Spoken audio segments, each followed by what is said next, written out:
in welcoming Ustad Zakir Hussain ji, the renowned Tabla Virtuoso, to GIIS SMART Campus today. We are extremely honored to have in our midst one of the greatest tabla players, Ustad Zakir Hussain. Hailed as India's most famous percussion artist, Zakir ji has also proved his mettle in composing music for films and also acting in a few. Ustad Zakir Hussain ji is the son of the legendary tabla player Allah Rakha, who was a regular accompanist of sitar maestro Pandit Ravi Shankar. He started learning to play percussion instruments from a very young age. His father taught him to play the Pakavaj when he was just 3. Thus began the musical journey of one of the greatest musicians of India. Zakir ji was part of a rhythm band named Planet Drum, and their first album received the 1992 Grammy Award for Best World Music Album, which was the first Grammy in this category. The band reunited after 15 years and released another album, Global Drum Project. This revolutionized the World Music Forum. Released on October 2nd, 2007, the album won the Grammy Award for Best Contemporary World Music Album in 2009.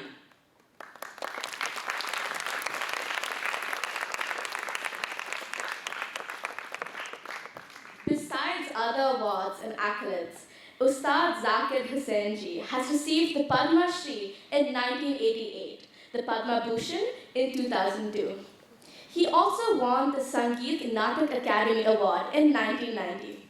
In 1999, America conferred the United States National Endowment for the Arts National Heritage Fellowship on Hussain ji, which is the highest honor given to traditional artists and musicians in the USA. We are also happy to announce that Ustad Zakir Hussain ji has inaugurated the Tabla studio at the GIIS SMART Campus today.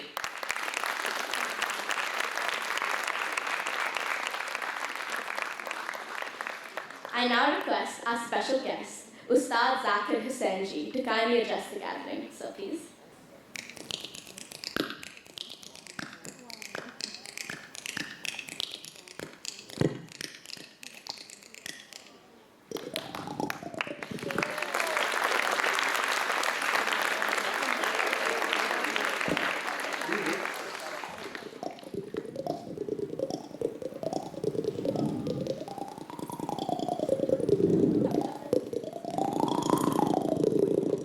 Ouch.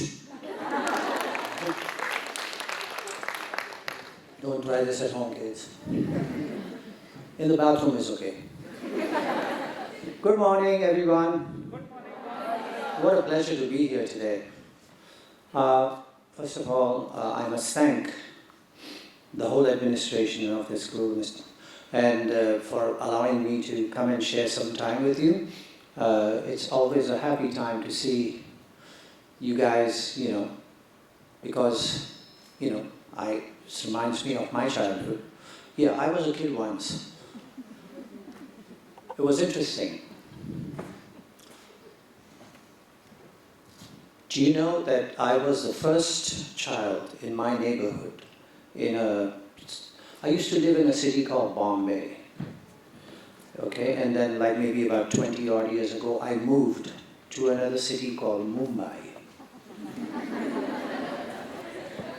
Yeah, but the funniest thing is I didn't have to, pack or anything. Just one day I was in Bombay. Next day I opened the door and came out, and I was in a new city called Mumbai. It was fabulous. So didn't have to pay for a truck to come and take my stuff or anything. But I was the first child in my neighborhood to go to school, which was a very interesting thing, because in that neighborhood where I lived, the kids from my age, when I was 5, 6 years old, were already going to the shops owned by their father to learn to work there, or sitting in the taxis that their father drove as helpers to clean the windshields and all that stuff and so on. And everybody kind of looked at my family in a funny way. Why do you send your kid to the school? Shouldn't he be just working? Nobody realized the importance of education. It was a different mindset in those days. And what was also a double jeopardy for me was that in the music fraternity, in the generations, all you learned to do was play music. And you were expected to, from the age of 3 onwards, just practice and play music. And although my father felt that that's all I should be doing and just practicing music, my mother, God bless her, felt that I should be educated. She was a girl from a little village called Pagwal near a city called Jammu. Totally illiterate, never went to school. Came to Bombay, it was Bombay then. And grew, helped to raise us with no prior knowledge of what the kids should be doing. But one thing she was sure about, somehow, and that was that kids should be educated. They should go to school. They should learn all about the world that they live in. It is a very important thing to do. So I was the first child to go to school, but not just any school, but to an English medium school. There were municipal schools which were Hindi medium and Marathi medium and so on, but only private schools run by the churches were English medium school. And so I went to that, and that raised, all sorts of questions in the neighborhood. Because I was born Muslim, and everybody in there said, a Muslim child shouldn't go to a Catholic school. They're going to, corrupt his mind and make him a Catholic, baptize him, whatever. But my mother, illiterate, no clue, a conservative Muslim, felt all that aside, education is most important and that I should study. And so she sent me there. And then she took on the neighborhood even more by sending my sisters to school. They were the first girls in the neighborhood to go to school. And that was very, very, very badly looked at. So she said, okay, let me just, rile up the neighborhood a little bit more. And so she told my sisters, take your burqas off. They were wearing veils and burqa. She said, you're not going to wear those. You're just going to wear your school uniform when you leave the house.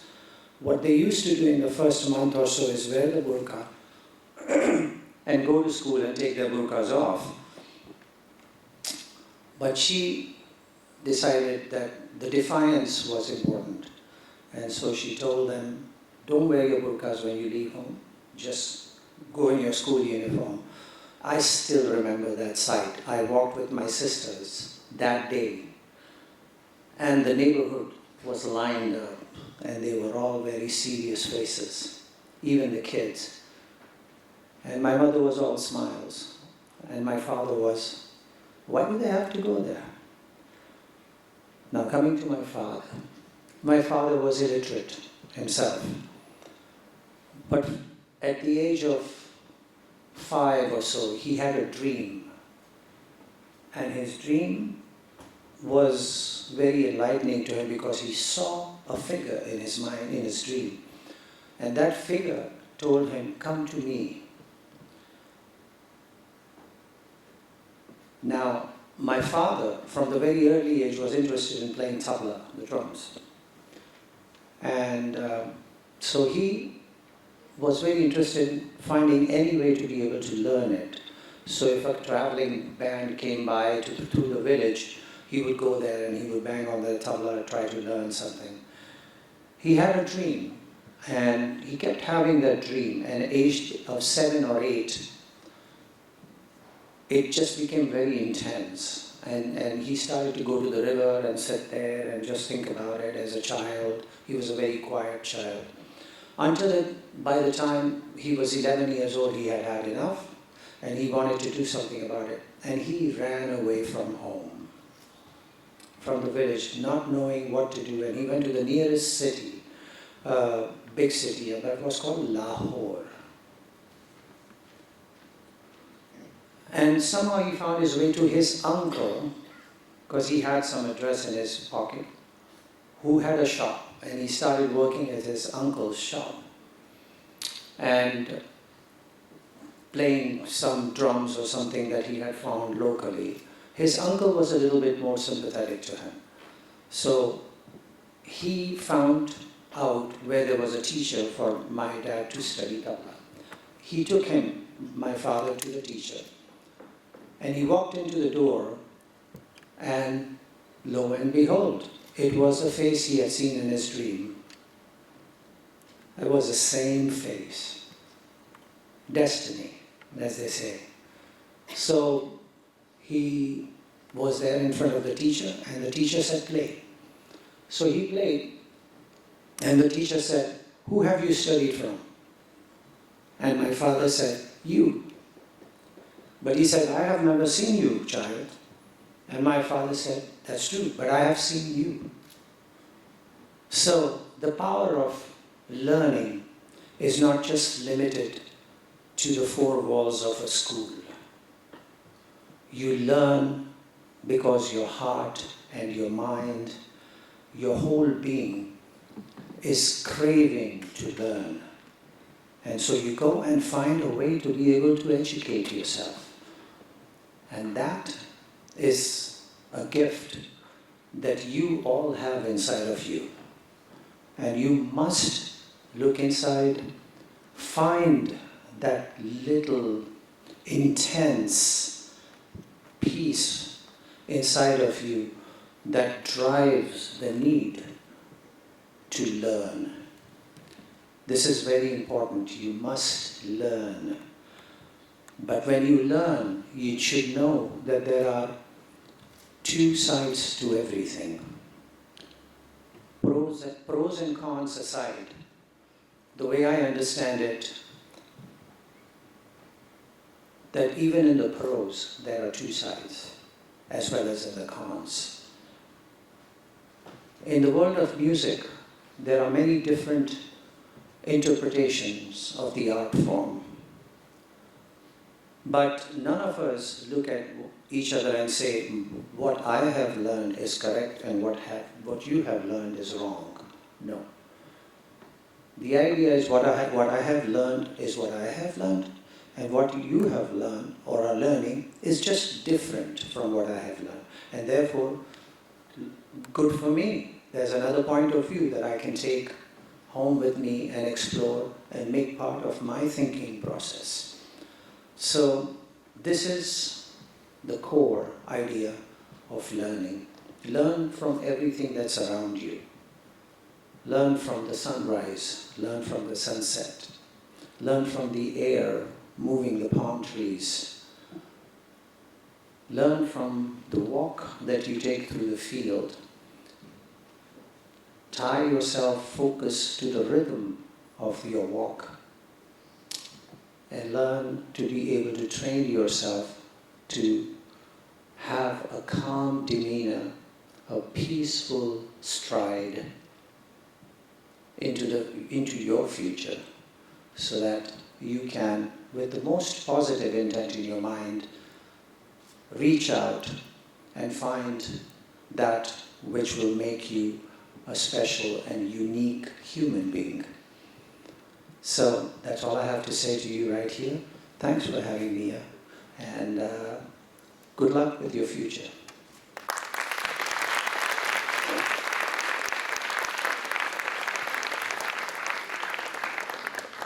Sir, may I now request you to join the panel discussion on stage with the students.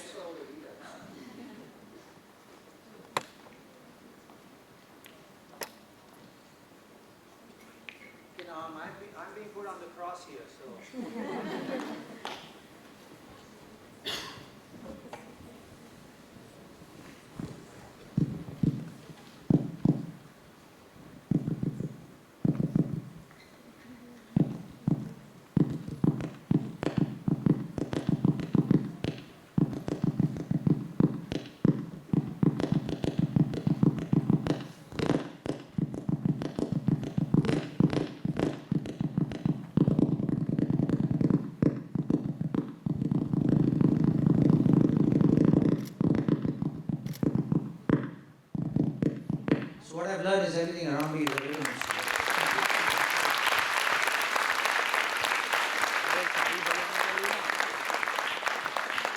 maybe later on try to play this bottle.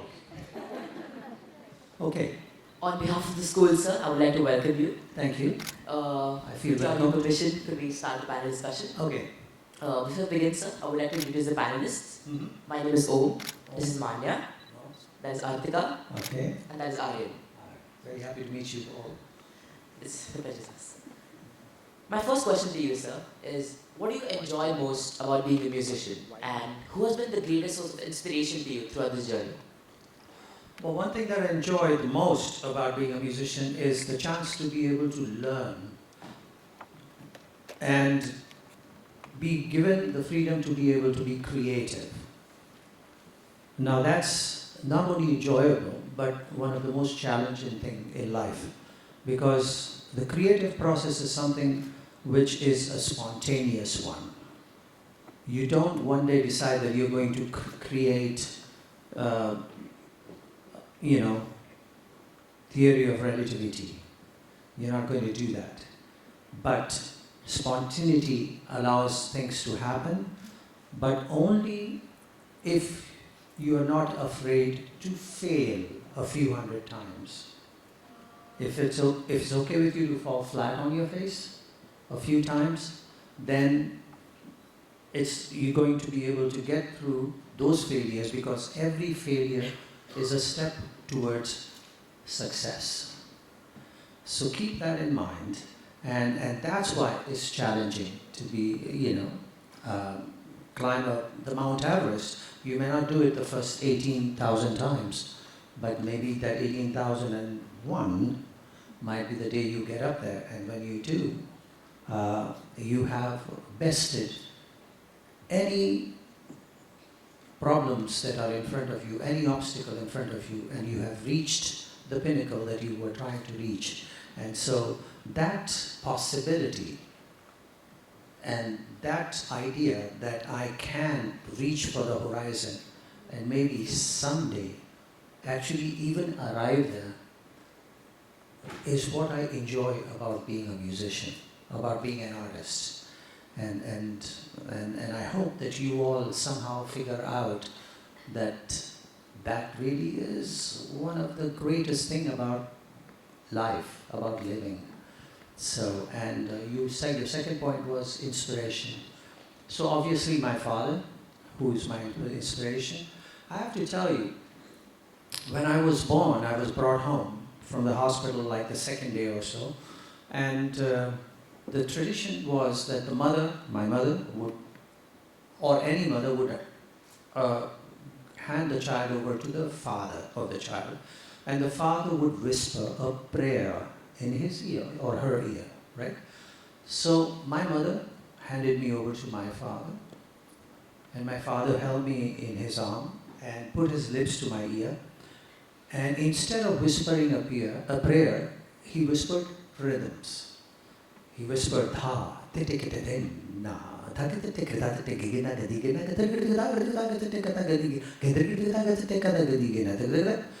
and my mother was livid. She was angry. She said, "What the, the four-letter word, are you doing?" She said, "You're supposed to be praying in his ear." And my father very seriously looked at her and said, "But this is my prayer. This is how I pray." That's what he said.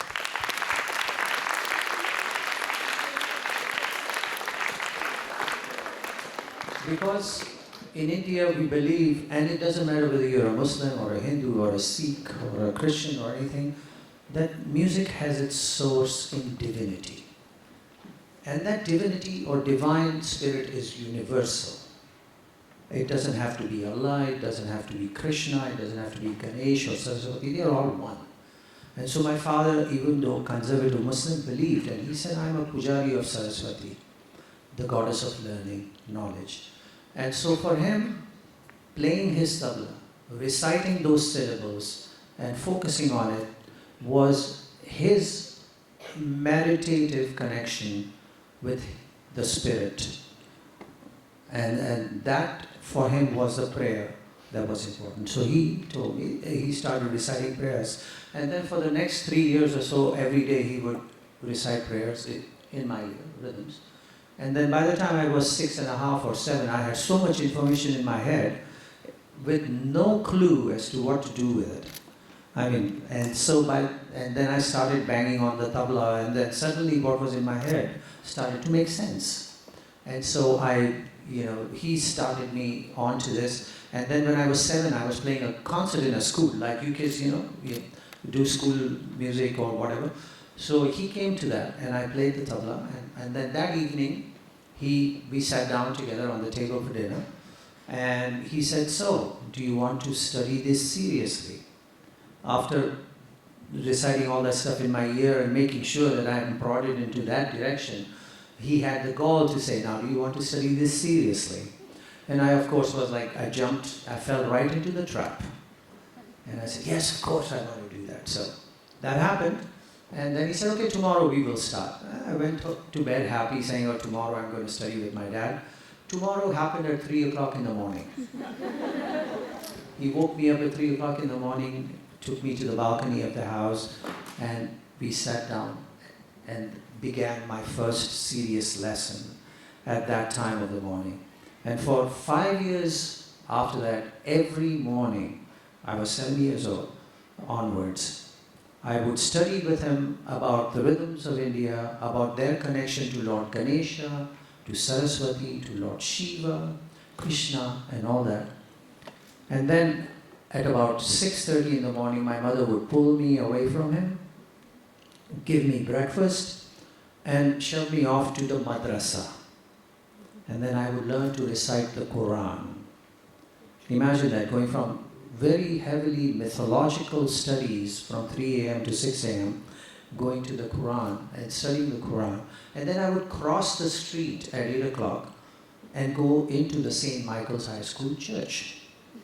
And there I would sing the novenas and the masses and so on, and be marched to my classroom and start history, geography, physiology, biology, extra, etc. So within a span of a few hours, I would go through an incredible area of way of lives that we all have in India. But never, ever was I made to feel that one was better than the other.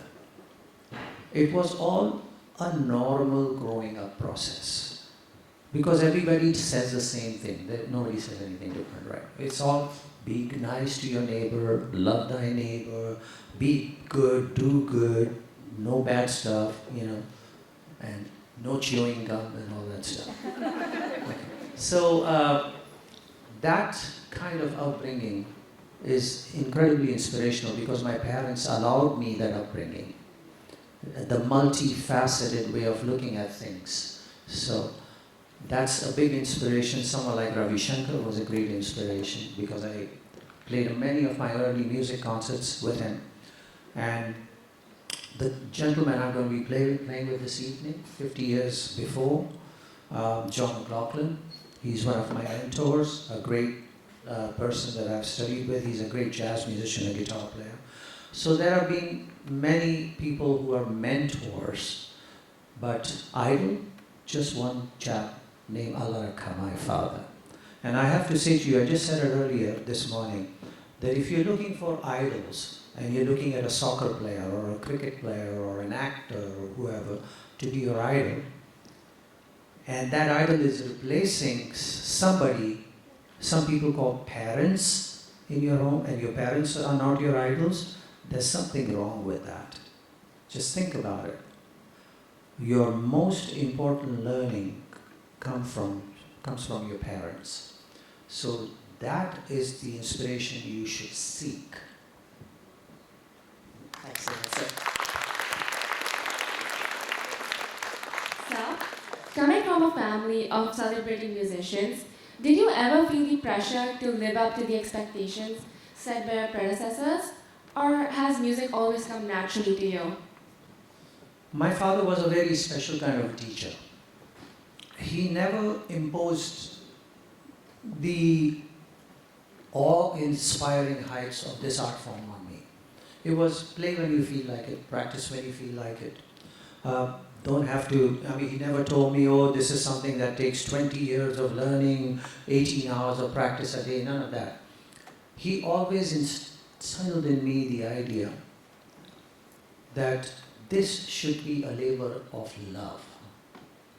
This is something you should enjoy. This is something that you should look forward to. Your relationship with your instrument is a relationship with a friend, a buddy, a companion who you would hang with and share the good times with.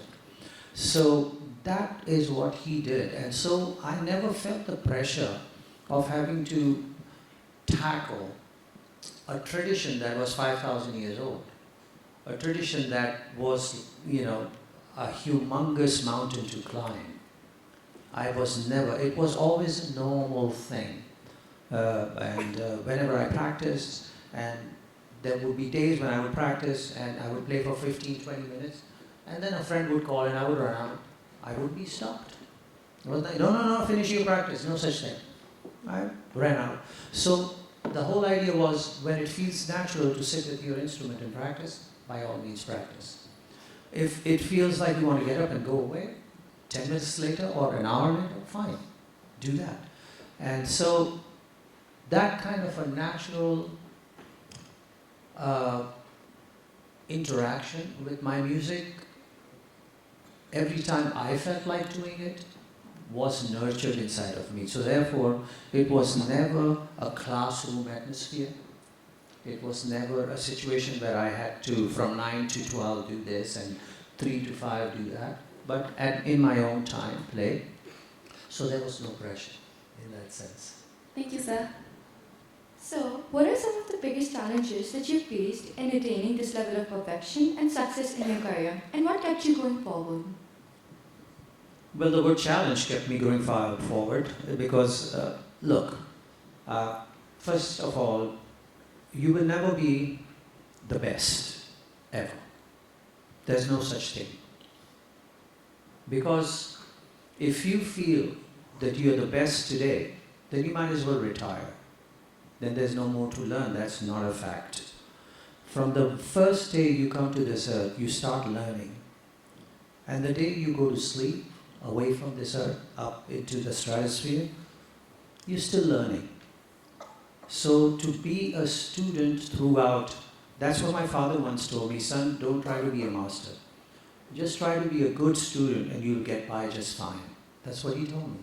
So the learning process continues all the time. And so that is one of the biggest challenge, the quest for knowledge. That's very important. So that is one thing that I look forward to and I always follow. Repeat your question, the second thing, first thing again. So, I asked, what are some of the biggest challenges you have faced in attaining this level of perfection and success in your All right. So once you convince yourself that perfection is just a daily routine that will change the very next day, there is no pressure. But there is a need to be able to be better and better and better. So you try to be better at being best every day. And that is something that I always strive for. And I will always try to be learning. And so that's one thing I do. And when I'm sharing information with people, the transmission of the knowledge that I have gained so far, the first thing that I tell them is the same thing that my father told me, that just try to be a good student and just keep learning. And when you keep learning, you keep getting better and better, and you enjoy the path. This is a path, this is a journey that you will make. And in this journey, you will see beautiful sceneries, you will taste great food, beautiful fruit, whatever. And just enjoy that and take that experience forward to the next day and to the next day, and see how you can utilize all this information into a source of knowledge that shapes your way of thinking about life. Thank you, sir. Sir, you are an internationally acclaimed artist and have performed in front of a diverse audience across the world. Do you think that music is a universal language that binds the world together? And why would you say so? Yes, art is universal. I won't just limit it to music. because there seems to be, at least globally at this moment, a cultural renaissance going on. I mean, we are all curious about what Coldplay does and what a rapper does in America, or what a hip hop artist does somewhere else, and etc., etc., etc. We are all getting very excited about all this information available to us on our fingertips. You know, Google, FaceTime, YouTube, Facebook, whatever. And so that has made us conscious of so much information in the world of creativity available, right? So I feel that this is a good thing, this is a fabulous thing, and in many ways it is making us better human beings, because culture defines humanity. So if I'm an Indian, and if you look at me from a point of view, oh, he's from a third world country, and well, people are not educated there, and etc., etc., etc. That's a surface thing. What you're not noticing is we have a 5,000-year-old tradition. The world of yoga, the world of meditation, world of homeopathy, you know, great medicinal values, world of music, sculpture, architecture. Incredible amount of creativity has gone down in thousands of years in India. Great temples, great monuments, incredible fortresses, whatnot, palaces, and scripts. I mean, it's just mind-boggling the kind of cultural treasure that exists in India. If you look at it from that point of view, there is a healthy respect that you develop about a country. And it's similar, it's the same about China, it's the same about Japan, Indonesia, anywhere, Australia, whatever. So culture is a very important element that defines humanity, and it brings you to a point where you learn to respect people from various parts of the world because of their culture, not because of their economic status. So that is something I feel is very important, and those values should be held up higher and in the forefront than anything else in the world. So that's, I believe, is what's happening globally now. And that's one of the reasons why I'm sitting here. I'm sitting here because of that. And so more power to culture, more power to music, more power to art, and more power to you to have the ability to be able to recognize the importance of this, and in some ways connect yourself, plug in to this world of information and be enlightened. Thank you so much, sir.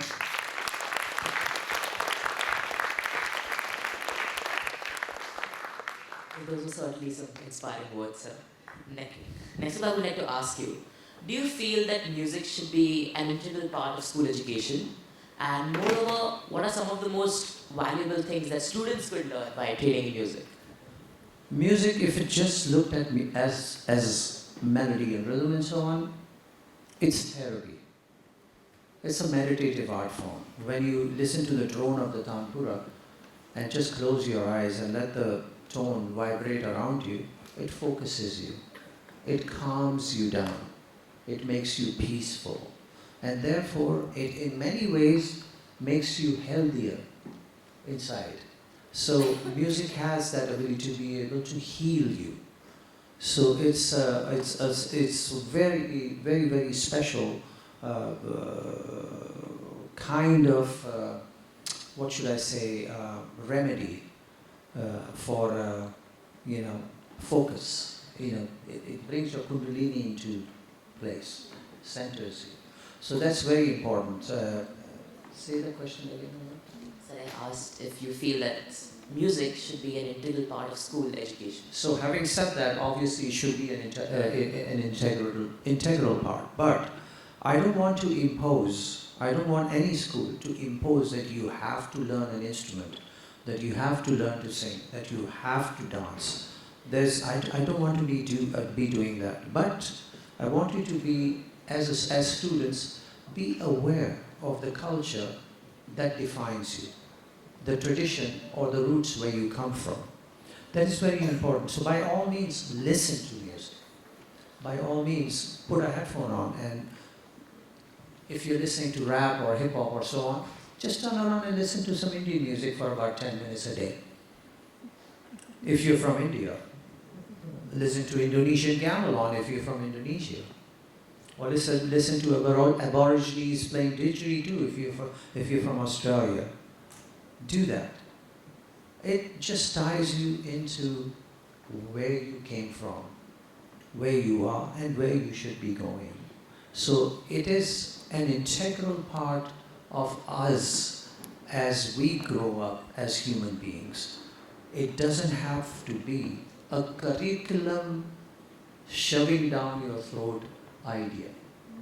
Like I said, it has to be a labor of love. It has to be happiness when you get together. If that doesn't happen, it doesn't matter. So when you have music in this school, for instance, it is there so that you know what your culture is all about. So by all means, learn it, listen to it, enjoy it, have fun with it. You don't have to worry about thinking about, oh, I have to be professionally good at it. You will eventually choose what you're going to be professionally good at. All this information is being put in front of you so that you learn a little bit of each, so that you become some sort of a complete human being, an Indian if you're from India, or Indonesian if you're from there, or Chinese if you're from there, and so on. That identity has to be installed in you. So yes, culture, music, art should be a part of the package, which is basic information that has to be brought out to the students everywhere. Thank you so much, sir. Sir, you have just inaugurated the Tabla studio, and you must have seen the facilities. So how do you feel that such a facility will enable students at GIIS to pursue music? There were a lot of friends of mine when I was in school who I saw had talent in them. Because we would get together and we would kind of like form a band. And so I was getting professional training from my father, so no issues with that. But then there were my friends who were like singing film songs or playing bongo drums or so on. And they had not had a single lesson. And they were talented. The problem was that they did not have the facilities available to them to be able to explore further and see if they can use that talent to become somebody special. Here, I see that you have been given all the tools that you need to be able to, if you feel that that's what you want to do, to move forward and focus on it and enjoy the information that's coming to you. I mean, I never saw so many tablas in a music school in Mumbai. I never saw that, and I'm seeing it right here. I'm like, there's a whole many sets of tablas, everybody's sitting with them, and so the instruments are available to you, piano is available to you, harmonium is available to you, and the teachers are being made available to you. This is something that's unique. When I was growing, my school didn't have any of this. My school didn't even have a playground. No playground, no gym, no nothing. So having all these facilities available to you right here is something that's so special. I envy you all the tools that are being brought into you. I wish I had that when I was a kid. I wish my pals, my buddies in school had all that available to them. And sometimes I reminisce with them and saying, what if they would have had all this available to them? Would they have become CEOs of companies? Or would they be standing on a stage with a microphone in their hand, singing a beautiful song? You never know. So I see that that kind of ability is there inside of you. By all means, you have been given the tools to explore it. And this is great, this is fantastic, and I bow to the administration here to have provided the students every possible tool available to become a complete, successful professional or a human being for that matter. Thank you, sir. So, according to you, what role does formal education play in the personality building of an individual? I wouldn't be able to communicate with you if I didn't go to an English medium school. Education is very important. I said that when I was standing over there. It's something that, God bless my mother, who saw it, who focused on it. If it was up to my father, I would have just become a good tabla player and had no ability to be able to speak to anybody, to be able to understand the way of life, to be able to read a good book, to be able to be enchanted by writers, by a great poem, and stuff like that. I would not have had that ability. That is such an important part of our lives, to be able to be educated, to be aware, to open your mind, both the right and the left brains, so that you can experience the wondrous journey which we call life, which we call living.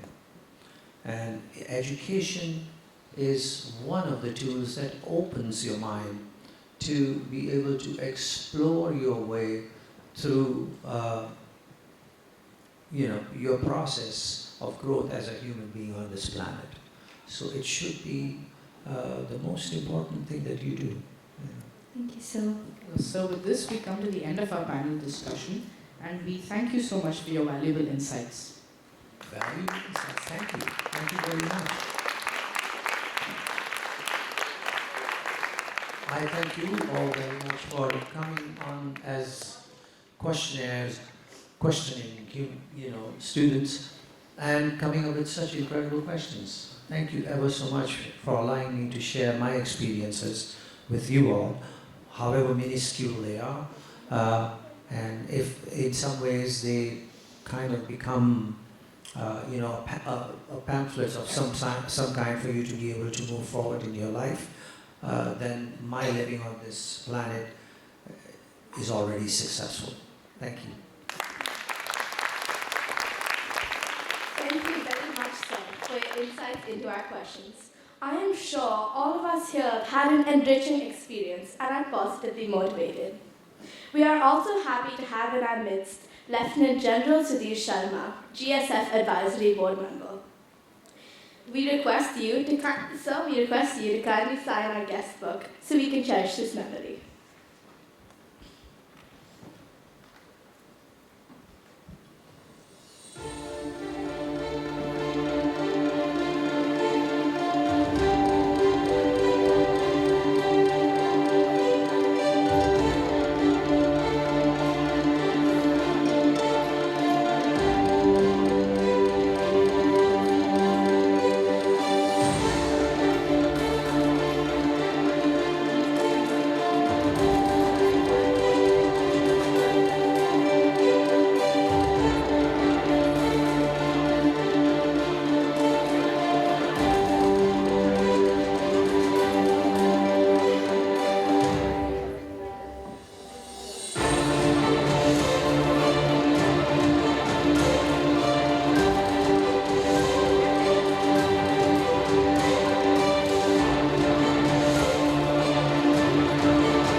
Chairman and co-founder of Global Schools Foundation, to kindly present Ustad Zakir Hussain ji with a memento as a mark of respect.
on behalf of the school, I would like to thank our special guest, Ustad Zakir Hussain ji, who took the time off his busy schedule to be here with us and share his views with our students.